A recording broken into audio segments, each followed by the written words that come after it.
सभी स्टूडेंट का Rakesh Mehra GK classes के यूट्यूब चैनल पर हार्दिक स्वागत है। आज इस यूट्यूब चैनल पर मैं आपके सामने जो राजस्थान आर्ट एंड कल्चर का त्योहार टॉपिक होता है, जिसमें से एक क्वेश्चन आने की पूरी संभावनाएं होती है। यदि मैं 100% भी कहूँ तो ये गलत नहीं होगा। मैक्सिमम इसमें से क्वेश्चन आते हैं। इससे पहले मैंने कुछ मटेरियल भी आपको उपलब्ध करवाया था और ऑनलाइन स्टडी मटेरियल और ऑफलाइन के तहत मैंने इसकी पूरी डिटेल दी हुई है।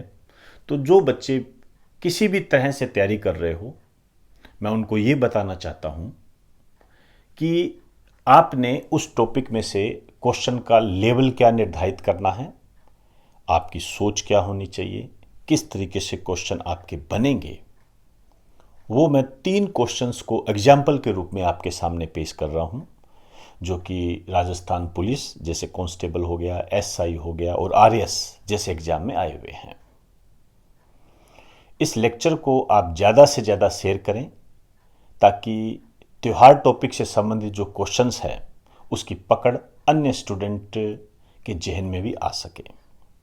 इसके अलावा डिस्क्रिप्शन में जो लिंक दिए गए हैं उन्हें अपलोड कर लें। अब मैं इन 3 क्वेश्चंस पर चर्चा करने जा रहा हूँ। तो पहला क्वेश्चन देखिए, जो कि पुलिस में आया हुआ है। हालांकि मुझे ये थोड़ा कंफर्म नहीं है कि राजस्थान कांस्टेबल है या एसआई है, इन दोनों में से एक में है। क्वेश्चंस क्या है? बैसाख शुक्ल तृतीया व श्रावण कृष्ण पंचम को कौन से त्योहार पड़ते हैं? कौन से त्योहार पड़ते हैं? अब देखिए, ये सारी बातें मैंने आपको कराई हुई है। यदि जैसे हम कहें ऋषि पंचमी जैसे एक नहीं करवाई हुई, तो भी आप इस क्वेश्चन को सोल्व कर सकते हैं। आपके सामने है। जैसे गणगौर और रक्षाबंधन, छोटी तीज व बसंत पंचमी। एक तो सीधी सी बात है कि पंचमी वाला जो सेकंड है, पंचमी वाला आएगा, क्योंकि ये पंचम है ना, तो इसको तो आप काट ही दीजिए। ये तो हो ही नहीं सकता। इसे ऑप्शन काट कर सोल्व करने की प्रणाली बोलते हैं। मतलब ऑप्शन को काट दीजिए, भाई ये तो हो ही नहीं सकता, क्योंकि यहाँ पंचमी आ गया ना, तो जहाँ पंचमी होगी वहीं पर होगा। ये एक बेसिक बात, क्योंकि हमें पता है कि रक्षाबंधन पंचमी को नहीं मनाया जाता, हमें पता है ये। अब 3 ऑप्शन बच गए हमारे सामने।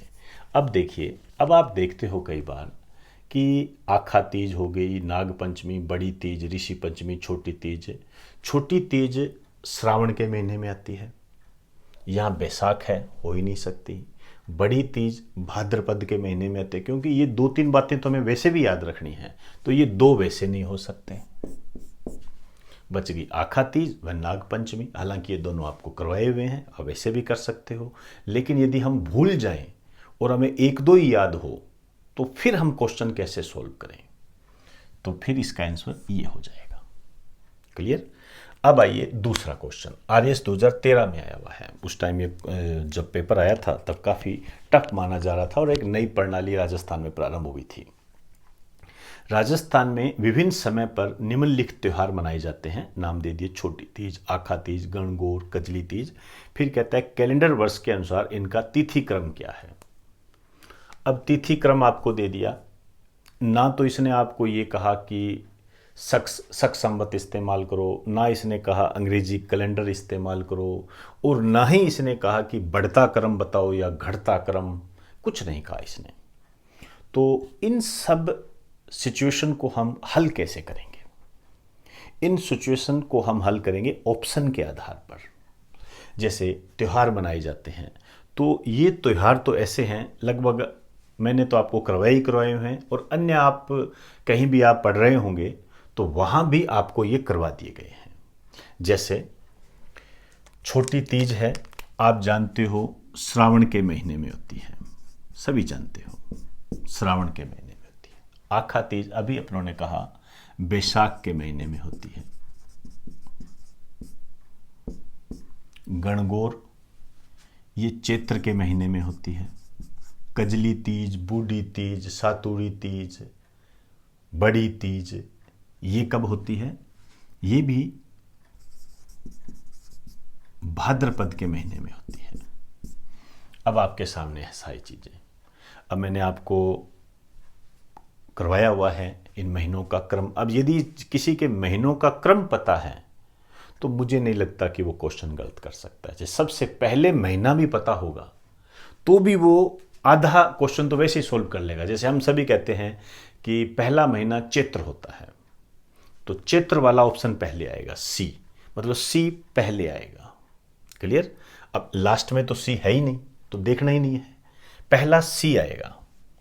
अब सी पहले में एक तो 1 नंबर पे है, एक चौथे नंबर पे है, तो ये 2 ऑप्शन तो हो ही नहीं सकते। तो केबीसी की तरह हो गया ना, 2 ऑप्शन। अब 2 में से आपको देखने हैं। आप सोच नहीं सकते, आपने इसके माध्यम से आधा क्वेश्चन सोल्व कर लिया है। अब 2 आ गए ना, तो हालांकि ये जो तुक्का प्रणाली होती है उसके लिए तो आपको मैं सजेशन नहीं दूंगा, लेकिन फिर भी आप थोड़ा और दिमाग लगाएं। जैसे दूसरे नंबर पर बी है और ए है, तो गणगौर तीज। अब देखिए, ये जो गणगौर और तीज है, यदि आप सही मायने में देखोगे कि तीज त्योहार बावड़ी ले डूबी गणगौर, त्योहारों का आगमन तीज से होता है और समापन गणगौर से होता है। इसी को आधार बनाकर भी आप देखोगे तो आप देखिए, यहां पर आखा तीज है, तो उसके बाद में कौन सा आएगा? चैत्र के बाद में बैसाख, बी। फिर आएगा श्रावण, बैसाख के बाद सावन आता है, छोटी तीज, और फिर भाद्रपद आता है, कजली तीज। तो इसका सही आंसर एक हो जाएगा। ये ऐसे सोल्व करने हैं इसको। ऑप्शन काटने की प्रणाली अपने आप में डेवलप करो।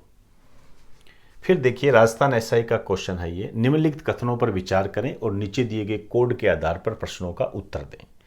निर्जला एकादशी ज्येष्ठ शुक्ल एकादशी को मनाई जाती है। गुरु पूर्णिमा आषाढ़ पूर्णिमा को मनाई जाती है। बड़ी तीज भाद्रपद कृष्ण तृतीया को मनाई जाती है। उधर भी देख लीजिए आप सारे। अब यहाँ पर मैं आपको इतना बताने जा रहा हूँ कि यदि आपको वो टॉपिक क्लियर है, जिस तरीके से आपने उसको पढ़ा है, तो ये कथन सत्य असत्य पर भी क्वेश्चन बना देता है। और यहाँ देखिए, कथन सत्य असत्य का हो गया, क्रम से व्यवस्थित करा दिया और 2 को एक साथ ले लिया। और बहुत सिंपल बनाएगा तो आपसे कहेगा दिवाली कब मनाई जाती है। जैसे आरपीएससी 2004 3rd ग्रेड का एग्जाम में क्वेश्चन पूछा था, करवा चौथ का व्रत कब मनाया जाता है, ये पूछ लिया। तो सिंपल सोबर हो गया, एक याद रखना है। यहाँ 2 को मिला दिया, यहाँ क्रम व्यवस्थित करा दिया, यहाँ कथन सत्य असत्य में आपको बता दिया।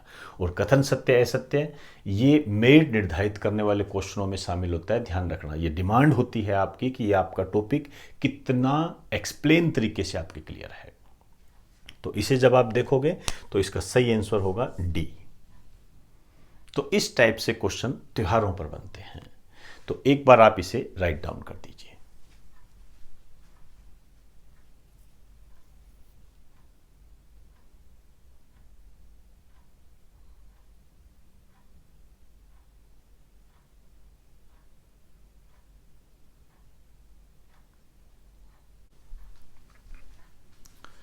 तो दोस्तों, आज हमने इस YouTube चैनल पर त्योहारों पर कैसे क्वेश्चन बन सकते हैं, इसकी एक छोटी सी रूपरेखा आपको रिप्रेजेंट की। और इस टॉपिक को कंप्लीट करने के बाद ये संभावना बन जाती है कि राजस्थान पुलिस या राजस्थान पटवारी में त्योहारों से संबंधित जो क्वेश्चन आ गया, जिसकी संभावना 100% है, तो आप उस क्वेश्चन को सोल्व कर सकते हो। बशर्ते आपके तैयारी करने का तरीका क्या है वो निर्धारित करेगा कि आप सोल्व कर सकते हो या नहीं कर सकते हो। तो दोस्तों, इस लेक्चर को ज़्यादा से ज़्यादा शेयर करें, अपने दोस्तों को बताएं। अब मैं आपसे इजाज़त चाहूँगा। आप सभी को मेरा नमस्कार।